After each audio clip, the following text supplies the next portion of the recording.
the IT channel moving in several directions at the moment.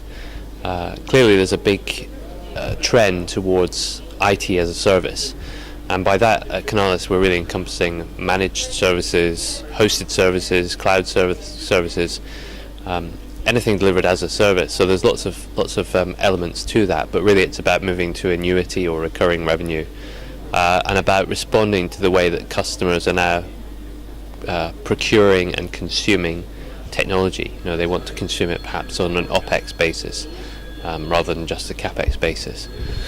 So of those different areas, when we research, when we survey the channel, we see that managed services, so that's really managing customers' on-premise assets, is still the biggest opportunity, rather than public cloud, for example.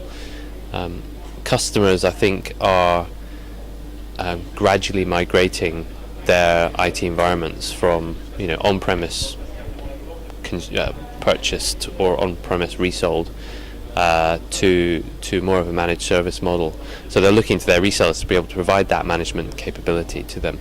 And then maybe some of those workloads and applications might move into the public cloud, and, you know, ideally the reseller wants to be able to deliver those on a resale basis.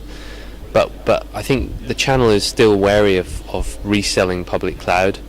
The main issue is, you know, severe price erosion. So if they started off selling Amazon Web Services or some other form of infrastructure as a service, you know, they might be making a decent margin initially, but then as the price drops, then their absolute margin or absolute profit drops as well.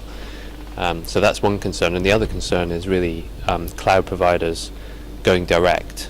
When we surveyed the channel, we found that this was really the biggest challenge that the channel faces in terms of the shift to cloud, is cloud providers and vendors bypassing the channel, disintermediating the channel, and going direct. And that's a big challenge for the channel and for the vendors as well.